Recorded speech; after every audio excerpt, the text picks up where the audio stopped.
working out the kinks. First game with the big three together in quite some time. How did it feel to be again so close to full strength as you get ready to wrap up the season? Felt good, just get out there, play the game that we love. But for me personally, I'm not really, I'm not gonna lie to you guys. A lot of stuff is going on in this world, and basketball is just not the most important thing to me right now. There's a lot of stuff going on overseas. All my people are still in bondage all across the world, and there's a lot of dehumanization going on. So, I apologize if I'm not going to be focused on y'all questions. It's just too much going on in the world for me to just be talking about basketball. Like, I focus on this shit 24/7 most of the time, but it's just too much going on in this world not to address.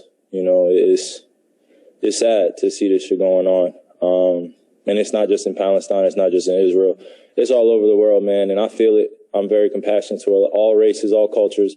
And to see a lot of different people being discriminated upon or against, being discriminated against based on their religion, color of their skin, what they believe in, it's just sad. We all say we're human beings and we care and we're compassionate, but what are you doing to help?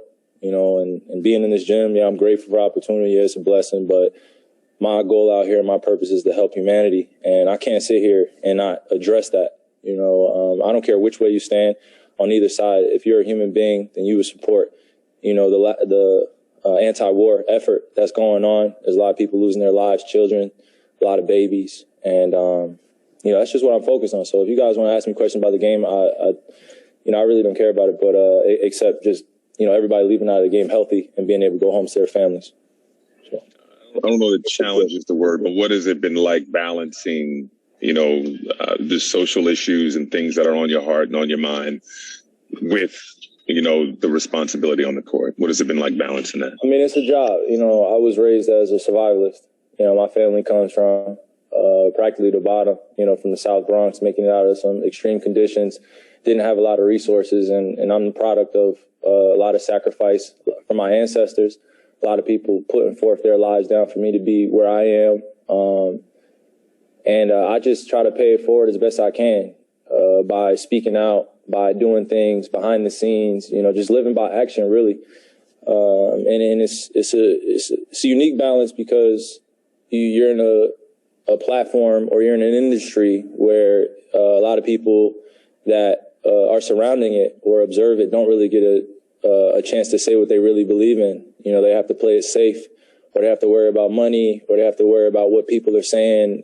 So many people are criticizing what they say, and really you just got to say it's just not right what's going on in the world. We're so divided and separated. It's just getting ridiculous now. So many people are just choosing one side or the other, and I'm just here to say I'm on the side with God. I'm siding with God. Just treat every human being the way you expect to be treated, no matter who they are, what they look like, where they come from. If you truly believe in standing as one, then you would stand with us and fighting against us. Malika Andrews with ESPN. Kyrie, I'm just curious. I think there are a lot of people in the United States specifically who are working to try to understand what's happening in Hamas, Gaza, Palestine, Israel right now. How are you consuming that information? What's your kind of suggestion to people who are looking to try to educate themselves, but in the West, oftentimes, especially on the specific conflict, it becomes difficult to find that information? I think you just can't be afraid to say what you believe in. It's not about consuming information or trying to be right, politically correct. I think it's just about doing what God intends us all to do, and that's to stand on the good word of treating everyone with respect, compassion, and love. Everybody. For instance, I want to generalize everybody into one group because that becomes so divisive. When you say everybody's acting like this, so I don't want to get ahead of myself. I'm just saying when you're paying attention to what's, or you're aware of what's going on, and you're conscious of what's going on in the world, and you feel it, then what are you going to do about it? Are you going to write about it? Are you going to tweet about it? Are you going to be out there with them? Are you going to protest? Are you going to plan and strategize for what we can do better as a community, meaning a community that stands with unity and liberation, not just for one race or one religion because they justify it on these means or these grounds? So much history to uncover, and most of it is just not told to us. And it's just disappointing and it's saddening when, the truth can't be revealed to the children that are watching us, and they're just watching our world